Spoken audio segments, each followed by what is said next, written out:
రూపా అండి. మేము ఆధ్యాత్మిక విశ్వవిద్యాలయం యొక్క స్టూడెంట్స్. అక్కడ ఏంటి అంటే మేము ఎవ్రీ వీక్ 2 టైమ్స్ వెళ్ళి క్లాస్ చేసుకుంటాము, మెడిటేషన్ చేసుకుంటాము. 97 నుండి నడుస్తున్నాము. కానీ మాకు ఫిబ్రవరి 15th నుండి మమ్మల్ని రానివ్వడం మానేశారు, లోపలికి రానివ్వకుండా.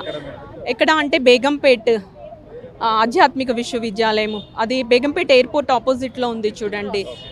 అయితే ఎందుకు రానివ్వట్లేరు అంటే మాకు పైన వాళ్ళు చెప్పారు మీరు రాకూడదు, మీరు వేరే గ్రూప్లోకి వెళ్తున్నారు అంటున్నారు. కానీ మేము వేరే గ్రూప్లోకి ఏమీ వెళ్ళట్లేదు, ఇందులోనే కంటిన్యూ అవుతున్నాము. కానీ రానివ్వట్లేదు. మరి రానివ్వట్లేదు అంటే దానికి ఏదైనా చూపించాలి కదండి రీజన్. పైన వాళ్ళు రావద్దు అంటున్నారు. మరి పైన వాళ్ళు ఎవరు చెప్పారు? మాకు లెటర్ హెడ్, మా ఏవివి స్టాంపు ఉన్న లెటర్ చూపించి మీది ఇలాంటి ఫాల్ట్ ఉంది అని చెప్తే ఉంటుంది. కానీ రైట్ టు రిలీజియన్ ప్రతి ఒక్కరికి ఉంటుంది కదండి, ధార్మిక స్వతంత్రత అనేది. మేము వెళ్ళేది మెడిటేషన్, ఆధ్యాత్మిక విశ్వవిద్యాలయంలో మనశ్శాంతి కోసం, పీస్ఫుల్ కోసం వెళ్తున్నాం. మేము వేరే ప్రాపర్టీ వైజ్గా ఆ వైజ్గా కాదు కదండి. మాకు కావాల్సింది ఏంటంటే మెయిన్ క్లాస్ చేసుకొని ఇవ్వాలి. ధార్మిక స్వతంత్రత అనేది ప్రతి ఒక్కరికి ఉంటుంది కదా, దాని రకంగా మమ్మల్ని క్లాసెస్కి రానివ్వాలి అనేసి మేము వాళ్ళని కోరుకుంటున్నామండి. అదే మెయిన్. అక్కడ మేము 97 నుండి నడుస్తున్నామండి.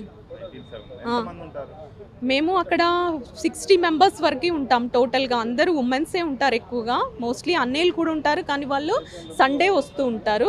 మేము సండే అండ్ థర్స్డే 2 టైమ్స్ వెళ్తామండి, వీక్లీ 2 వెళ్తుంటాం. సడన్గా ఇప్పుడు మమ్మల్ని రావద్దు అంటున్నారు. అలా రాకపోవడానికి కారణం ఏంటి అనేది మాకు తెలియాలి అండి. ఎవరు అడ్డుకుంటున్నారు అంటే ఇప్పుడు మాకు ఆధ్యాత్మిక విశ్వవిద్యాలయంలో ఉండే వాళ్ళే, ఇన్ఛార్జ్ బెహన్ అంటారు కదా, ఆవిడ అంటున్నారు. ఆ ఓనర్ కూడా అంటున్నారు మీరు రావద్దు అని అంటున్నారు. దీని పర్పస్గా మేము పోలీస్ స్టేషన్కి కూడా వెళ్ళాము, 2-3 టైమ్స్ వెళ్ళాము.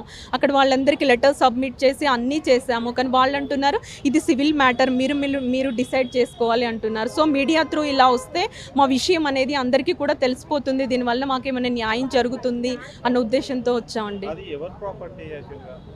అది ఎవరి ప్రాపర్టీ అంటే అది సింగిల్గా ఒకరి ప్రాపర్టీ అనేది కాదండి. మాది ఆధ్యాత్మిక విశ్వవిద్యాలయం అంటే అందరూ టోటల్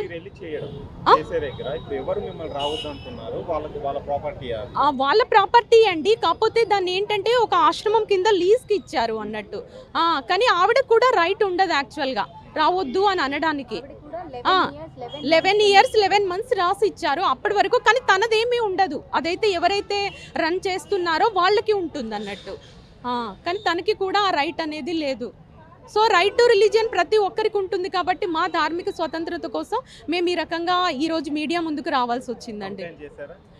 ఇక్కడ చేసామండి, ఏమన్నారు అంటే ఇంకా మాది ఇంకా అప్రోచ్ అవుతుంది అని చెప్పారు. ఇంకొక 1 week వెయిట్ చేయమన్నారు. సో అదేంటో కనుక్కుందాం అనేసి వచ్చామండి ఇక్కడికి.